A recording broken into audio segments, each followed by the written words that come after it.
Peristiwa pembacaan teks proklamasi kemerdekaan disambut dengan penuh sukacita oleh seluruh rakyat Indonesia di berbagai penjuru daerah. Peristiwa ini memberikan semangat bagi rakyat untuk melakukan perlawanan mengusir penjajah dari berbagai daerah. Nah, berikut ini adalah daerah-daerah yang melakukan tindakan heroik untuk mengusir penjajah. Yang pertama adalah Yogyakarta. Perebutan kekuasaan di Yogyakarta dimulai pada tanggal 26 September 1945 sejak pukul 10 waktu Indonesia Barat.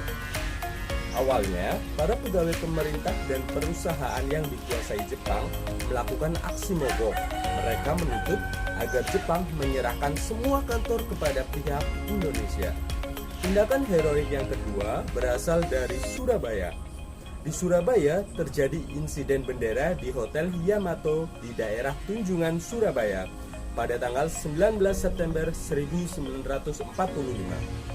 Saat itu orang Belanda mengibarkan bendera Belanda berwarna merah putih biru di atap hotel. Rakyat kemudian menyerbu hotel, menurunkan dan merobek warna biru dari bendera itu, lalu dikibarkan kembali, hanya tertinggal warna merah putih. Nah, peristiwa heroik yang ketiga berasal dari Semarang. Pada tanggal 15 Oktober 1945, pasukan Jepang melakukan serangan ke kota Semarang dan dihadapi oleh TKR dan Laskar Pejuang lainnya. Pertempuran ini berlangsung selama 5 hari. Akibat pertempuran ini, ribuan pemuda gugur dan ratusan orang Jepang tewas. Untuk mengenang peristiwa ini, didirikanlah Monumen Tugu Muda di Semarang. Peristiwa heroik yang keempat berasal dari Aceh. Pada tanggal 6 Oktober 1945, para pemuda dari tokoh masyarakat membentuk Angkatan Pemuda Indonesia atau API. Anggota API kemudian merebut dan mengambil alih kantor-kantor pemerintahan. Di tempat-tempat yang telah mereka rebut, para pemuda mengibarkan bendera merah putih dan berhasil melucuti senjata tentara Jepang. Peristiwa heroik yang kelima berasal dari Bali.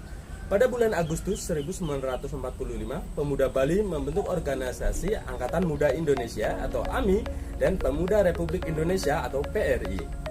Upaya perundingan untuk menegakkan kedaulatan Republik Indonesia telah mereka upayakan, tetapi pihak Jepang selalu menghambat.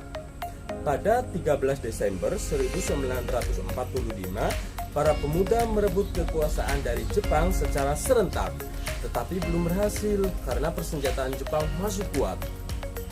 Peristiwa heroik yang keenam berasal dari Sumbawa. Pada bulan Desember 1945, para pemuda Indonesia di Sumbawa melakukan aksi. Mereka melakukan perebutan terhadap pos-pos militer Jepang, yaitu terjadi di Gempe, Sape, dan Raba. Peristiwa heroik yang ketujuh berasal dari rakyat Kalimantan. Rakyat Kalimantan juga berusaha untuk menegakkan kemerdekaan dengan cara mengibarkan bendera merah putih, memakai lencana merah putih, dan mengadakan rapat-rapat. Namun kegiatan ini dilarang oleh pasukan sekutu yang sudah ada di Kalimantan. Rakyat tidak menghiraukan larangan sekutu sehingga pada tanggal 14 November 1945 di Balikpapan, depan markas sekutu, berkumpul kurang lebih itu ada 8.000 orang dengan membawa bendera merah putih. Peristiwa heroik yang ke-8 berasal dari Palembang. Adanya upacara pengibaran bendera merah putih pada tanggal 8 Oktober 1945 yang dipimpin oleh Dr. Angkagani. Pada kesempatan itu diumumkan bahwa Sumatera Selatan berada di bawah kekuasaan Republik Indonesia. Upaya penegakan kedaulatan di Sumatera Selatan tidak memerlukan kekerasan karena Jepang berusaha menghindari pertempuran. Peristiwa heroik yang terakhir berasal dari Makassar.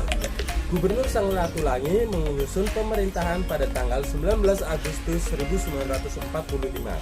Sementara itu, para pemuda bergerak untuk merebut gedung-gedung penting seperti stasiun radio dan tangsi polisi. Ya, sekian penjelasan dari Pak Guru. Terima kasih sudah menyimak video ini dengan baik.